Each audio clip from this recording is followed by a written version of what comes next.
The Justice and Equality Movement is a Sudanese opposition group founded by Khalil Ibrahim. The group has been led since January 2012 by his brother Gibril Ibrahim, as Khalil was killed in December 2011. JEM's political agenda includes issues such as radical and comprehensive constitutional reform to grant Sudan's regions a greater share of power in ruling the country, the replacement of social injustice and political tyranny with justice and equality, and basic services for every Sudanese. Formation and organization. The beginnings of the Justice and Equality movement trace to the writers of the Black Book, a manuscript published in 2000 that details the structural inequality in the country. The JEM founder, Khalil Ibrahim, was one of the authors. JEM advocates replacing the dictatorship of Omar al-Bashir and the ruling Congress Party with a civil,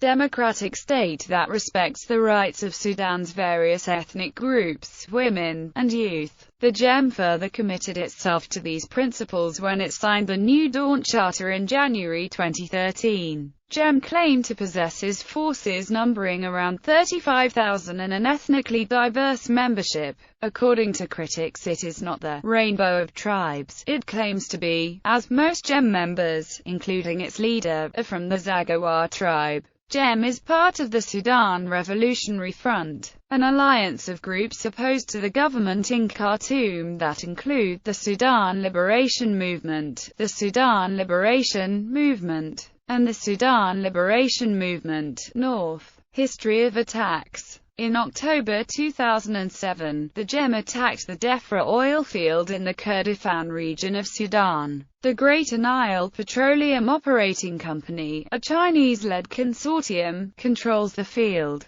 The next month, a group of 135 Chinese engineers arrived in Darfur to work on the Defra field. Ibrahim told reporters, "We oppose them coming because the Chinese are not interested in human rights. They're just interested in Sudan's resources." The JEM claims that the revenue from oil sold to China funds the Sudanese government and the Janjaweed militia. On the morning of December 11, 2007, Khalil Ibrahim claimed that JEM forces fought and defeated Sudanese government troops guarding a Chinese-run oil field in the Kurdistan region. Khartoum officials, however, denied that any oil fields had come under attack. Ibrahim said that the attack was part of a JEM campaign to rid Sudan of Chinese-run oil fields and stated that the JEM want all Chinese companies to leave. They have been warned many times. They should not be there. In May 2008, JEM engaged in its most famous operation against the Sudanese government when it attacked the Sudanese capital of Khartoum. JEM's advance recorded many impressive gains, which included temporarily controlling the city of Omdurman, the airport of the Wadi Sadna military base, 10 miles north of Khartoum, and 3 bridges leading into the capital.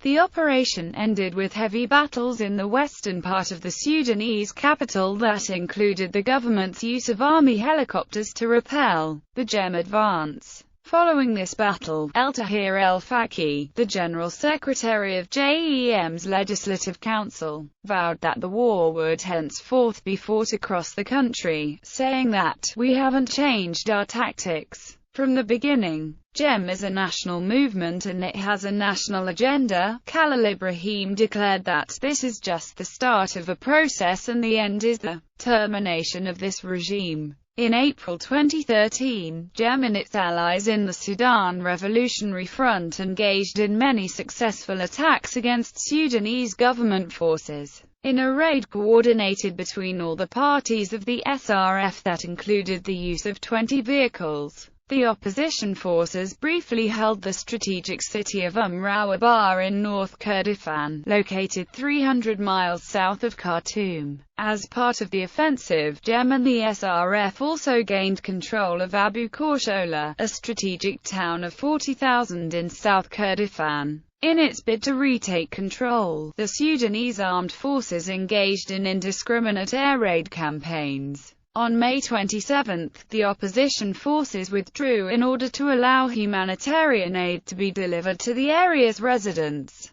Since then, opposition forces continue to engage in offensive operations, leading to dozens of casualties for Sudanese forces around Abu Korshola.